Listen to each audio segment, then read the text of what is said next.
사실 합법적으로 운항을 해오고 있었단 말이죠. 네네, 그렇습니다. 지금 와서 문제가 제기되는 게 문화재청은 그럼 과연 어떤 역할을 해야 하느냐? 네, 이 부분에 대해서 지금 비판이 제기되고 있는데 네네. 문화재청이 2, 3년에 한 번씩 지금 허가를 갱신해주고 있던가요?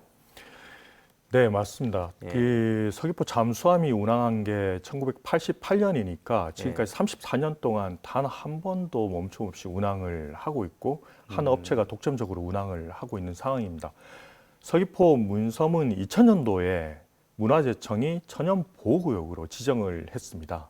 그때 이후부터 지금까지는 문화재청이 관광 잠수함 운항 연장에 관련된 부분들을 지속적으로 허가를 내주고 있습니다. 예. 그런데 이 문화재위원회에서 문화재 이 허가 심의가 사실 타당했는지 부분에 대해서 좀 살펴볼 필요가 있습니다. 왜냐하면 애초에 운항 허가를 2000년도부터 2001년도에 처음 내줬는데 그때 조건부 가결을 시켰는데 그 조건부 가결의 내용이 문섬 해저 생태계에 대한 조사 연구 결과를 제출하라. 그리고 훼손된 암벽 보호, 낚시꾼 제한 방안을 강구하라라는 조건을 달았습니다. 예. 이미 문화재청이 이 지역의 안반 훼손, 산호가 훼손되는 사항들을 알고 있었는데 최초 허가 시에 이 부분들을 허가를 지금 내줬고 지금 같은 경우에는 지금부터 3년은 이쪽 벽을 이용을 하십시오. 그리고 3년 뒤에 이 벽이 산호가 복원되니 그 3년 동안은 또 다른 벽을 또 이용을 하십시오라고 허가를 내주고 있습니다. 휴식연재라는 건가요?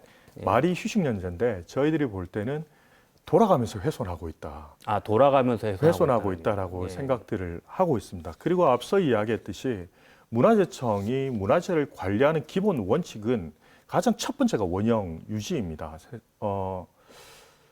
이런 천연 기념물을 훼손을 인위적으로 하고 복원을 기다렸다가 또다시 이걸 훼손을 시키고 하는 것들을 반복적으로 이 천연 기념물인 문섬에 행해지고 있던 사항들인데 저희들이 볼 때는 문화재청이 애초에 허가를 내리지 않고 이거를 허가를 중지하거나 혹은 엄격한 가이드라인을 좀 적용을 하고 현장을 지속적으로 점검을 하는 게 맞았다.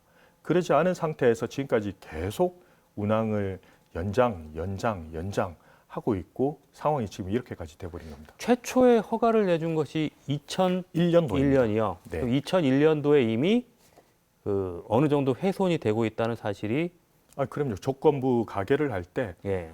안반 훼손된 암벽 보호 방안을 제출하라라는 내용이 아, 있습니다. 훼손된 암벽 보호 방안을 제출하라는 네, 요구 네. 사항이 있었어요. 네, 그렇습니다. 심의는 구체적으로 어떻게 이루어지나요? 전문가들이 회의를 해서 심의하게 되는 겁니까? 관광 잠수함 업체에서 예. 이 천연 기념물이기 때문에 천연 기념물 현상 변경 허가를 냅니다. 그 말은 무슨 이야기냐면 허가 신청이요. 예. 네네. 연장 허가 신청을 냅니다. 그러면 문화재청은 문화재위원회에 천연기념물 분과를 소집을 하게 되어 있습니다. 그러면 천연기념물 분과의 문화재위원들이 다수 있을 텐데요. 거기에서 이 제출 사항들을 심의를 하게 되는 거죠. 그런데 문화재위원들이 이 내용들을 또 다 알 수 없기 때문에 각 분과마다 문화재 전문위원들이 또 포진되어 있습니다. 검토 의견들을 올리게끔 되어 있고 문화재위원회에서 승인을 하면 그게 곧 허가로 반영이 되고 서귀포시의 결과를 알리고 세계유산본부에 알리게끔 되어 있습니다. 그런데 34년 동안 그리고 문화재청이 허가냈던 2000년 이후 지금까지 사실 현장 점검한 것은 불과 2차례밖에 되지 않는다. 현장 점검을 2차례 했다고요? 네네. 아, 문화재위원회 회의록에 그렇게 현장 점검을 했던 사항들을 쭉 살펴보니까 불과 2차례인 것이고 문화재위원회에서 허가를 낼 때마다 이 수중 암벽을 보호하기 위한 방안, 연산호 훼손 방안을 지속적으로 제출을 하고 그리고 모니터링을 해서 보고서를 내라. 예. 세계유산본부 관리 감독해라. 문화재청 관리 감독하겠다. 그 내용들을 가지고 하고 있지만 저희가 잠수함 운항 과정에서 분기별로 업체에서 조사한 내용들에 대한 정보공개 청구를 했을 때 서귀포시에도 우리 권한이 아니다라고 세계유산본부에 넘기고 세계유산본부도 우리 권한이 아니다라고 서귀포시청에 계속 넘기고 서로 역할을 관리감독 역할을 핑퐁하고 있는 상황이고 문화재청은 지금 현재 이 사태를 관망하고 향후 어떻게 할까 아마 고심하고 있는 걸로 알고 있습니다. 또 한 가지 심의의 어떤 근거가 되는 그 조사를 그 관광 잠수함 업체에서 선정한 그 연구진의 어떤 보고서를 근거로 하게 되나요? 그 어떻게 되나요? 전체 비용은 관광 잠수함 업체에서 되게끔 되어 비용은 관광 잠수함 있습니다. 업체 되고. 하지만 이 연구 용역 발주까지 예. 관광 잠수함 업체에서 하게 돼 있지만 실제 용역을 수행할 때 문화재청에서 지정한 해양생물 전문가가 1인 참여하게끔 되어 있습니다. 그래서 문화재청에서는 이 해양생물 전문가가 또 참여를 하고 있고 이 모니터링 보고서를 우리가 직접 물속에 가서 보지 못했더라도 해양생물 전문가가 확인을 했기 때문에 여태까지 문제가 없었다라고 또 이야기를 하고 있습니다. 네. 자, 문화재청 근본적으로 문화재청 심의에 대해서는 어떤 그런 문제점이 있었다고 보시는지, 이거 어떻게 개선해야 된다고 보시는지. 저희들은 2001년부터 지금까지 허가냈던 모든 사항들의 심의 사항들에 대해서 예. 다시 원점 재검토를 해야 된다. 네. 라고 판단을 하고 있습니다. 그리고 잠수함 운항 관련을 해서 모 대학의 모니터링 용역을 2차례 맡겼던 적이 있습니다. 이 모니터링 보고서를 근거로 해서 허가를 내줬는데 그러면 이 모니터링 보고서가 잠수함 운항 그리고 안반 산호 훼손에 대한 적절한 평가를 통해서 작성이 되어 있는지 그 부분들에 대해서도 다시 지금 살펴봐야 된다라고 판단을 하고 있고 관광 잠수함에서 운항을 하고 있는 앞서 이야기했던 문섬 천연보호구역 내 잠수함 운항 규정에 따라서 잠수함 업체도 실제 운항을 했는지 다시 이제 조사를 해야 된다. 그리고 저희가 현장 점검을 하기는 했지만 단 하루 한 번의 다이빙으로 현장을 본 상황이거든요. 문화재청하고 세계유산본부, 해양수산부가 같이.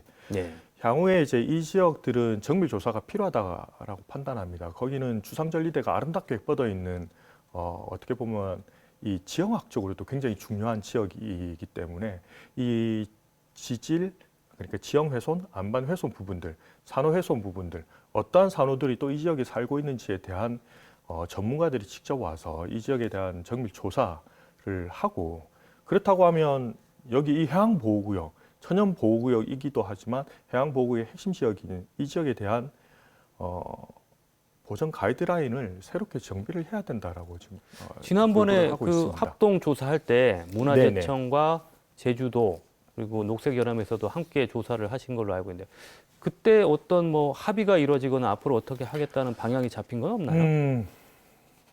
굉장히 현장이 복잡하고 예.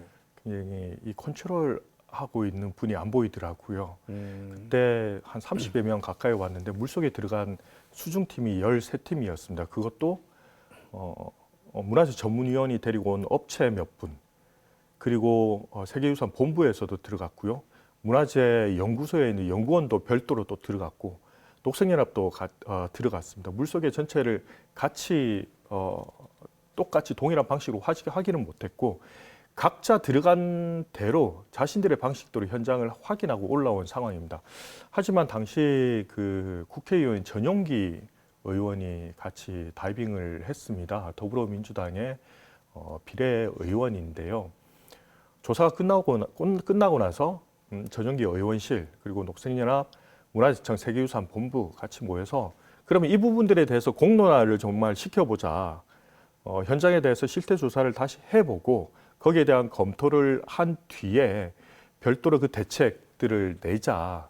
그리고 이 부분들을 검토할 별도의 민관 합동 TF를 만들어서 그 TF에 대해서 이 관광 잠수함 운항 그리고 천연기념물 보전 대책에 대한 가이드라인을 만들어 보자까지 이야기를 한 상황입니다.